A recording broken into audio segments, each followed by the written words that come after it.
उन सारे गानों के बारे में बात करते हैं जहाँ पे रफ़ी साहब ने या तो सिर्फ मुखड़ा गाया है या तो गाने के कुछ वर्ड्स गाए हुए हैं और या सिर्फ एक आलाप गाया हुआ है। लेकिन दावे के साथ कह सकता हूँ कि अगर रफ़ी साहब ने ये नहीं किया होता तो वो गाना ही हिट नहीं होता। Hi guys, welcome to half ticket music. आपका होस्ट मिलिंद आपका स्वागत करता है। हम बात कर रहे हैं उन गानों के बारे में जहाँ पे रफ़ी साहब ने एक अंतरा भी नहीं गाया। क्या गाया? तो या तो सिर्फ गाने का मुखड़ा गाया या तो फिर गाने में कुछ वर्ड्स थे वो रफ़ी साहब ने गा दिए, या हद की बात है तो सिर्फ एक आला भी गा दिया गानों में। पहला गाना फिल्म CID का लेते हैं, OP नैयर साहब का बेहतरीन म्यूज़िक, और वो गाना जो पूरा गाना लगभग गीता जी ने गाया है, जिसकी सिर्फ शुरुआत रफ़ी साहब ने की थी। आंखों ही आंखों में इशारा हो गया, बैठ बैठ जीने का सहारा हो गया। आंखों ही आंखों में इशारा हो गया, बैठ बैठ जीने का सहारा हो गया। आंखों ही आंखों में। इस गाने के 4 अंतरे, ये चारों के चारों गीता जी ने गाए हैं। आपको एक मिसाल के तौर पे आप स्टार्टिंग सुना देता हूँ। ये पहला अंतरा। गाते हो गीत क्यों, दिल पे क्यों हाथ है, खोए हो किस लिए, ऐसी क्या बात है। ये दूसरा अंतरा। चलते हो झूम के, बदले है चाल भी, नैनों में रंग है, बिखरे हैं बाल भी। और ये तीसरा अंतरा। अपना जोर है, अपना वो शोर है, हमको है सब पता, दिल में जो चोर है। और इस गाने का ये चौथा अंतरा। कैसा ये प्यार है, कैसा ये नाज है, हम भी तो कुछ सुने, हमसे क्या राज है। हर अंतरा जब खत्म होता है तो रफ़ी साहब वही मुकड़ा बार बार दोहराते हैं। ये हाल कब से तुम्हारा हो गया। आंखों ही आंखों में इशारा हो गया, बैठ बैठ जीने का सहारा हो गया। लेकिन हर बार वो फ्रेश लगता है, हर बार वो गाते हैं कुछ अलग तरीके से गाते हैं, और एंड में जब गाना खत्म होने को आता है और वो ये गाते हैं तो वहां पे फिर से एक बार वो मुखड़ा भी आधा गीता जी गा लेती है। आंखों ही आंखों में इशारा हो गया, बैठ बैठ जीने का सहारा हो गया। आंखों ही आंखों में इशारा हो गया, बैठ बैठ जीने का सहारा हो गया। पूरा गाना गीता जी ने, ऑफ कोर्स गीता जी ने बहुत खूबसूरती से गाया हुआ है गाना, वो बहुत ही टैलेंटेड सिंगर थी। लेकिन सोचिए कि ये गाना अगर दूसरा कोई भी गाता तो उस गाने की मिठास ना होती जो उस गाने की मिठास अभी है, जो सिर्फ रफ़ी साहब की वजह से है। दूसरा गाना सुनते हैं, एग्जैक्टली सिमिलर। रफ़ी साहब सिर्फ मुखड़ा, और वो भी आधा मुखड़ा गा लेते हैं, पूरा मुखड़ा भी नहीं। फिल्म पाकीज़ा, जो कि म्यूज़िकली बहुत ही कमाल की फिल्म थी, गुलाम मोहम्मद साहब का म्यूज़िक था उसमें, और लता दीदी के एक से एक खूबसूरत गाने हम सब जानते हैं। अब उसमें एक काइंड ऑफ ड्यूएट था, उसको ड्यूएट नहीं कहा जा सकता लेकिन फिर भी एक काइंड ऑफ ड्यूएट था। ये गाने की शुरुआत फिर से एक बार रफ़ी साहब करते हैं। चलो दिलदार चलो, चांद के पार चलो। अब ये मुखड़ा गाने के बाद में वो आधा मुखड़ा लता दीदी कंप्लीट करती है। हम भी तैयार चलो। फिर से एक बार 3 अंतरे लता दीदी के। पहला अंतरा। आओ खो जाए सितारों में बड़ी। अब दूसरा अंतरा। हम नशे में है, संभालो हमें तुम। 2 अंतरों के बीच में एक आलाप है रफ़ी साहब का।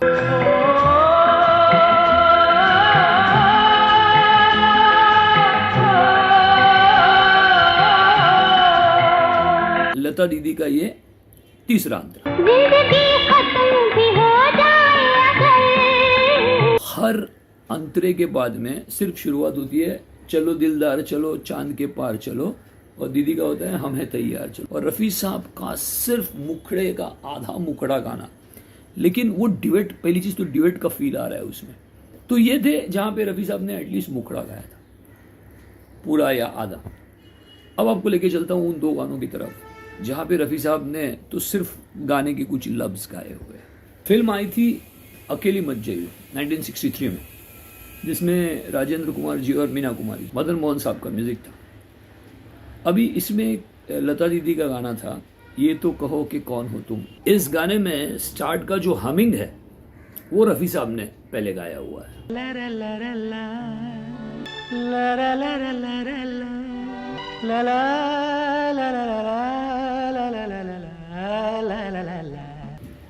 उसके बाद में लता दीदी के सारे अंतरे हैं। ये तो कहो कौन हो तुम, मेरे बहार तुम ही तो नहीं। और उन दो अंतरों के बीच में रफ़ी साहब सिर्फ yes my darling, yes my darling उतना ही गाते हैं और कुछ नहीं गाते। Yes, my darling. Yes, my darling. Yes, my darling. Oh. अभी मैं उन दोनों अंतरों के बीच का वो यस माय डार्लिंग आपको दिखा देता हूँ। उसमें भी देखो क्या कारागिरी, क्या कमाल रफ़ी साहब ने की है। Yes, my darling. Yes, my darling. Yes, my darling. Oh. पूरा गाना लता दीदी का है। वो इंसर्शंस है जिसको आप एडलिब्स बोल सकते हैं, जो भी बोलना है आप बोलिए। एडलिब्स भी नहीं है एक्चुअली सही तरीके से। वो इंसर्शंस जो है वो सिर्फ यस माय डार्लिंग के रफ़ी साहब ने गाए हैं। और फिर से एक बार प्रूव होता है कि दूसरा कोई गाता तो गाने की मिठास कम हो जाती है। फिल्म मेरे सनम का ओपी नैयर साहब का म्यूज़िक, आशा पारेख जी के ऊपर वो गाना है। हाँ जी हाँ जी हाँ जी, अरे हाँ जी बाबा, मेरे सनम से मेरे मिलने का वादा। ये थोड़ा सा एक अरेबिक स्टाइल में उसकी कंपोजिशन की गई है। तो आशा ताई गाना चालू करती है। हाजी हाजी हाजी, अरे हाजी बाबा, मेरे सनम से मेरा मिलने का वादा। आशा ताई का मुखड़ा होने के बाद में रफ़ी साहब ने वही हाजी बाबा एक पर्शियन स्टाइल में, एक अरेबिक स्टाइल में रफ़ी साहब ने वो गाया हुआ है। हाजी बाबा, हाजी बाबा। और यही हाजी बाबा हर आशा ताई के अंतरे के बाद में रफ़ी साहब गाते हैं। कि आशा ताई के उस गाने के बाद में वो जो एक हॉन्टिंग स्टाइल में रफ़ी साहब गाना गाते हैं हाजी बाबा, मतलब गाना ऑफ कोर्स खूबसूरती से गाया है, आशा ताई है ऑफ कोर्स, कोई इसमें शक नहीं है। लेकिन जब रफ़ी साहब ने उसको वो हाजी बाबा गाया है, उसकी जो एक ऊंचाई है वो अपने आप से बढ़ जाती है। अब उन गानों के बारे में बात करते हैं जहाँ पे रफ़ी साहब ने ना मुखड़ा गाया है, ना कोई वर्ड्स गाए हैं, सिर्फ आलाप। उस गाने में सिर्फ आलाप रफ़ी साहब ने गाया हुआ है। शमशाद जी उस दौर की बड़ी प्लेबैक सिंगर, और साथ में लता दीदी। शमशाद जी लता दीदी का वो लगभग ड्यूएट है।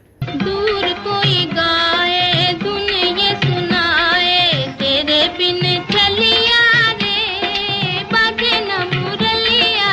एक अंतरा लता दीदी ने गाया है। आँख भर आए जल बरसाए, तेरे बिन चलिया रे बाजे न मुरलिया रे। नौशाद साहब का म्यूजिक है। फिल्म बेजुबावरा। अंतरे खत्म होने के बाद में रफ़ी साहब ने सिर्फ आलाप गाया हुआ है उस गानों में। लता मंगेशकर, शमशाद बेगम, इतने धुरंधर आर्टिस्ट के सामने अगर किसी को आलाप भी गाना है तो वो कौन गा सकता है? क्या उस आलाप में भी वो ताकत थी? अगली फिल्म है फिर से एक बार नौशाद साहब का म्यूजिक, दिलीप साहब और वैजंती माला जी। फिल्म है लीडर और गाना गाया था आशा ताई ने। दैया रे दैया, लाज मोहे लागे, पायल मोरे बाजे, सासु मोरे जागे। 3 अंतरे पूरे के पूरे आशा ताई ने गाए हुए हैं, और हर अंतरे के बाद रफ़ी साहब का आलाप है जो दिलीप साहब के ऊपर फिल्माया गया है।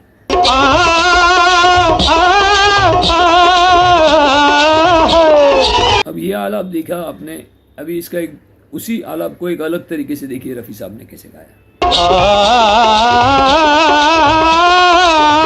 ये सारे गाने जो सुनाए मैंने, उसमें म्यूज़िक डायरेक्टर्स देखिए आप, सारे ही दिग्गज, ओपी नैयर साहब, नौशाद साहब, मदन मोहन जी, गुलाम मोहम्मद साहब, एक से एक म्यूज़िक डायरेक्टर्स।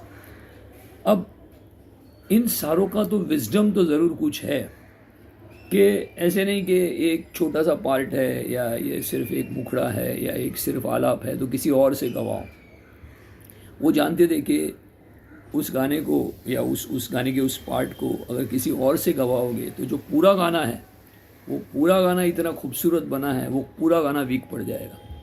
ये अच्छी तरह से समझ इन म्यूज़िक डायरेक्टर्स में थी, तभी तो कि ये चाहे इतना ही छोटा सा क्यों ना गाना हो, चाहे आला भी क्यों ना गाना हो, वो जानते थे कि उसके लिए सिर्फ और सिर्फ रफ़ी साहब ही लगेंगे। क्योंकि अगर लता जी को मैच करना है, आशा ताई को मैच करना है, शमशाद जी को मैच करना है, तो कोई भी दूसरा प्लेबैक सिंगर, और पर्टिकुलरली कुछ गाने उसमें क्लासिकल बेस्ड है, कहीं अरेबिक ट्यून है, अलग अलग स्टाइल्स है, तो ऐसे केस में सिर्फ रफ़ी साहब ही थे वो मैच कर सकते थे और कोई मैच नहीं कर सकता था। सभी जानते हैं रफ़ी साहब ग्रेट हैं, लेकिन ये जो छोटे छोटे पहलू है शायद उनको बताना बहुत ज़रूरी है। तो गाइस, जैसे आपको अगर पसंद आता है तो हाफ टिकट म्यूज़िक को आप सब्सक्राइब कीजिए, इस वीडियो को शेयर कीजिए ताकि रफ़ी साहब के इन पहलुओं के बारे में सबको ज़्यादा से ज़्यादा पता हो सके। And thank you very much.